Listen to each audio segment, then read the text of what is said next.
Assalamualaikum warahmatullahi wabarakatuh. Alhamdulillah, syukurillah, dan nikmatillah, wala haula wala quwwata illa billah, ma ba'du. Alhamdulillah, mahasiswa Studi Bama yang saya hormati, pada pekan ke-9 kali ini, setelah kita melaksanakan UTS dari minggu pertama sampai minggu ke-7, minggu ke-8 kita melakukan UTS di bulan Desember, di situ libur. Di bulan Januari sekarang kita memasuki pembelajaran selanjutnya setelah UTS. Pada pembahasan kali ini materi tauhid akan membahas tentang keyakinan kita beriman kepada Allah, mulai dari membahas tentang pengertian sifat-sifat Allah, mulai sifat wajib, yang muhal, yang jaiz, serta pembagian lain yang kaitannya dengan sifat nafsiyah, salbiyah, ma'ani, dan ma'nawiyah. Banyak hal penting yang harus kita pahami sebagai fondasi kita sebagai hamba Allah, sehingga ketauhidan kita, keyakinan kita kepada Allah makin kokoh dan selalu istiqomah untuk tetap beribadah kepada Allah Subhanahu wa ta'ala.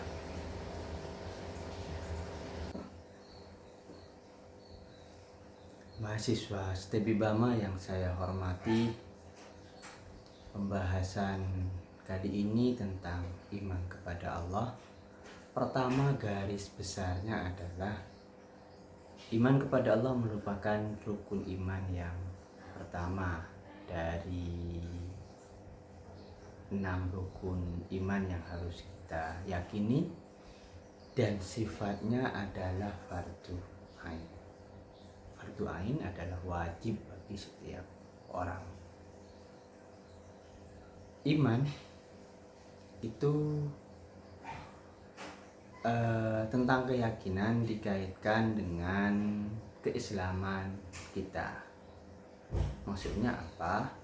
Kita Islam tapi tidak percaya kepada Allah, maka bisa dikatakan kita murtad. Amana yu'minu imanan, percaya atau yakin akan keberadaan Allah. Percaya dengan sepenuh hati, dengan dilandasi dalil nakli dan dalil akli. Dalil nakli, dalil yang diambil atau yang dikutip dari Al-Quran atau hadis yang dapat dipercaya, hadis yang mutawatir. Dalil akli adalah dari akal yang sehat. Iman merupakan interpretasi istilah dari tauhid. Wahada yuwahidu, tauhidan, mempunyai makna menjadikan sesuatu hanya satu. Wahada yuwahidu, berarti kalau hanya satu, hanya Allah. Iman dengan seperti apa? Ada 4 hal yang akan saya kutip di sini. Yang pertama, iman secara wujudullah. Wujud Allah. Apa maksudnya? Iktikad baik dengan niat, amal, perbuatan kita serta dengan tujuannya sebagai manusia yang berakal, ya, dengan dalil nakli dan dalil akli. Wujudullah, wujud Allah, berarti kita meyakini bahwa Allah itu ada. Makanya kita beriktikad dengan niat yang tulus sebagai hamba Allah untuk melakukan hal-hal baik dengan tujuan sebagai penghambaan kita tentang ketauhidan kita, tentang kepercayaan kita kepada Allah Subhanahu wa ta'ala. Iman secara rububiyah sama uluhiyah sudah kita bahas pada pekan ke-4, tapi saya ingin mengulangi di sini kaitannya dengan pembahasan iman kepada Allah. Rububiyah adalah kita meyakini bahwa Rabb itu satu-satunya, Zat itu Allah. Zat yang maha pengasih, Zat yang maha pencipta. Nggak ada yang bisa menciptakan, yang kuasa sebagai pencipta kecuali Allah. Semua yang ada di dunia adalah makhluknya, ya, sesuatu yang diciptakan oleh Allah. Makanya rububiyah adalah Rabb satu-satunya. Secara uluhiyah, karena memahami keyakinan kepada Allah hanya rububiyah saja kurang sempurna. Secara uluhiyah adalah penyerahan diri, penghambaan diri kita kepada Allah Subhanahu wa Ta'ala. Dengan apa? Dengan mentaati bahwa segala hukum syariat bersumber dari Allah atau dari Al-Quran dan hadis. Itu secara uluhiyah adalah penyerahan diri kita, penghambaan kita kepada Allah Subhanahu wa Ta'ala. Cara asma'us sifat adalah wajib mengetahui, kita harus mengetahui bahwa asma dan sifat nama-nama Allah adalah nama yang baik, ya, yang tidak sama dengan kelakuan makhluknya, yang tidak sama dengan kelakuan umatnya. Apa maksudnya? Allah mempunyai sifat-sifat yang baik, sifat asmaul husna, ya, Ar-Rahman, Ar-Rahim dan lain-lainnya. Rahman dan Rahim Allah, ya, sifat kuasa Allah, kekayaan Allah, dan sifat-sifat lainnya merupakan sifat yang baik. Allah maha penerima taubat, Allah maha pengasih, Allah maha kaya, ya, Allah maha luas.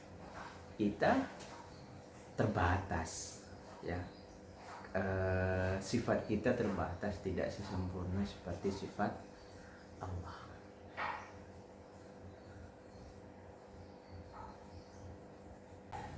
Selanjutnya pembahasannya adalah terkait fungsi iman. Barusan secara pengertian iman kepada Allah sudah secara umum saya ulas. Sekarang fungsi iman kita apa? Dengan kita mempunyai iman yang kuat, fungsi yang pertama, kita merasa lemah, ya. Kenapa? Kita hamba. Kalau kita merasa kuat berarti keimanan kita ada yang keliru. Misalkan Firaun, dia merasa sebagai Tuhan karena dia merasa kuat, ya. Termasuk orang-orang lainnya yang menyeleweng dari keimanan kepada Allah. Kalau kita mempunyai iman yang kuat, maka kita merasa lemah. Kenapa harus sombong dan takabur? Ya. Terus kita akan menjadi orang yang bersyukur. Dengan iman kita akan menjadi orang yang bersyukur. Segalanya dari Allah, segalanya bersumber dari Allah Subhanahu wa Ta'ala. Dengan iman kita akan makin sadar bahwa kita akan mati. Kalau kita tidak punya iman, kita nggak pernah ingat mati. Sehingga apa yang terjadi kalau kita tidak ingat mati? Perbuatan kita cenderung tidak positif, cenderung tidak baik. Sehingga kalau iman kita selalu istiqomah, yakin bahwa Allah itu ada dengan segala sifat-sifat wajibnya. Oh, Allah melihat kita, maka ibadah kita akan selalu baik, akan memperbanyak berbuat baik. Allah maha melihat. Saya kasih ilustrasi salah satu contoh. Dulu Umar bin Khattab sempat ketemu pada penjaga pengembala kambing, banyak kambingnya. Umar bin Khattab bilang kepada si penjaga, si Fulan, Kemana bosnya? Majikanmu luar kota. Oh kalau begitu silahkan jual satu kambingmu untuk membayar kehidupanmu.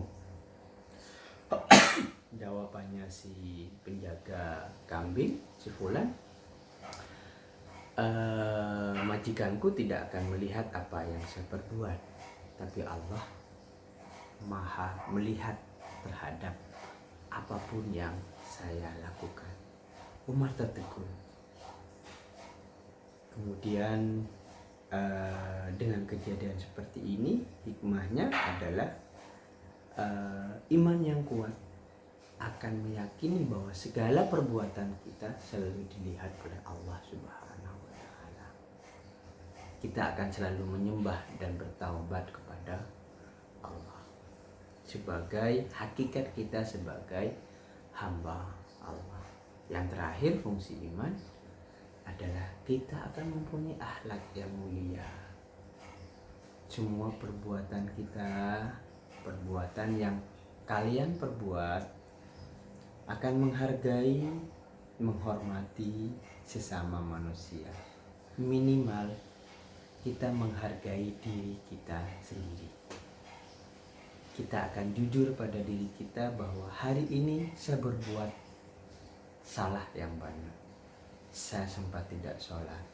Pada bulan puasa kita tidak melaksanakan puasa. Minimal jujur.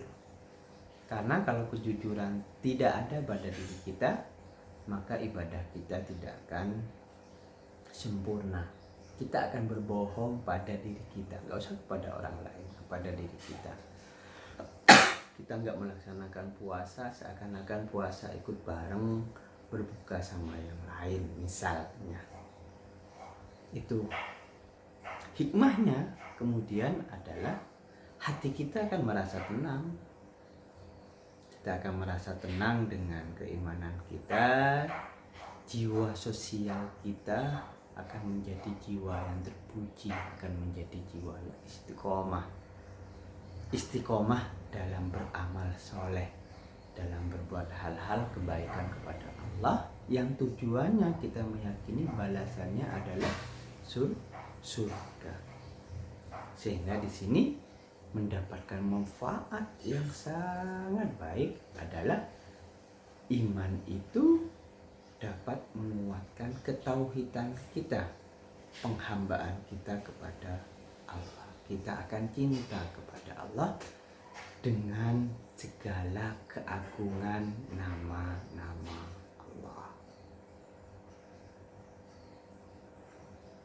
Pembahasan selanjutnya yang terakhir terkait pembagian sifat-sifat Allah. Di sini saya tidak akan membahas secara detail terkait sifat-sifat Allah yang sudah kita pelajari di tingkatan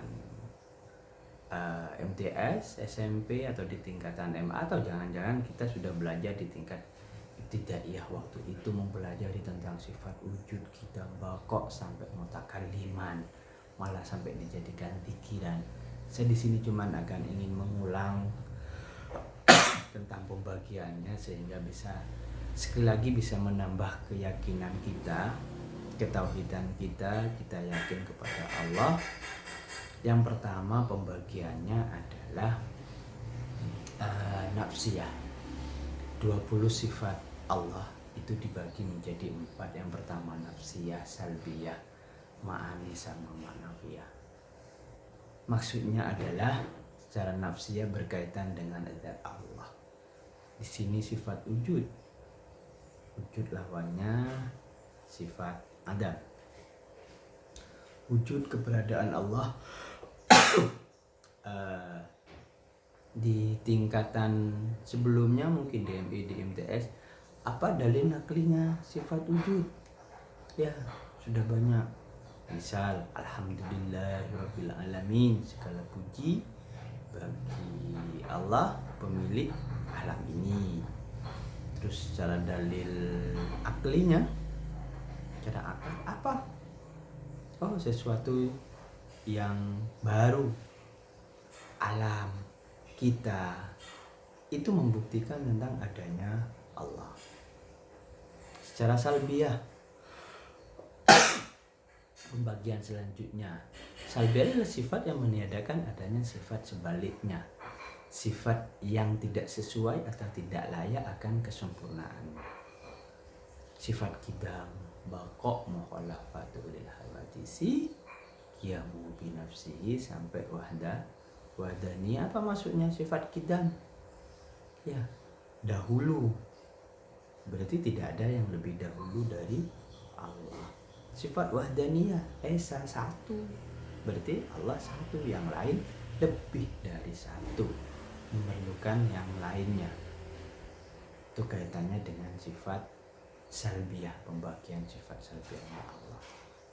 Secara ma'ani, sifat yang abstrak yang wajib ada pada Allah, mulai dari kudrah, iradah, ilmu, hayat, sama, basar, kalam, itu merupakan sifat ma'ani. Kudrah, Allah kuasa. Kalam, Allah berfirman. Iradah, Allah maha berkehendak. Allah berkehendak sehingga dikuatkan dengan sifat maknawiyah. Maknawiyah menguatkan sifat ma'ani. Kudrah ada qadiran, kudrah berkuasa. Qadiran, Allah maha berkuasa. Ilmun, Allah mengetahui. Aliman, Allah maha mengetahui. Sam'un, Allah mendengar. Sami'an, Allah maha mendengar. Basar, Allah melihat. Basiran, Allah maha melihat. Seperti yang saya bahas sebelumnya, ya, sifat-sifat ini merupakan dari sifat keagungan, ya, sifat yang melekat kepada zat Allah, ya, yang tidak ada pada sifat makhluknya. Yang ada pada sifat makhluknya sifat muhal, sifat kebalikannya. Nah, di sini saya akan memberi tugas pada kalian semua, mahasiswa STB Bama, dari sifat-sifat Allah yang ma'ani sama maknawiyah. Saya ulangi, yang ma'ani sama maknawiyah, silahkan salah satu di antaranya, sifat ma'ani atau maknawiyah, salah satu di antaranya, silahkan buatkan dalil nakli sama dalil aklinya. Satu aja sifat yang antum angkat untuk diulas.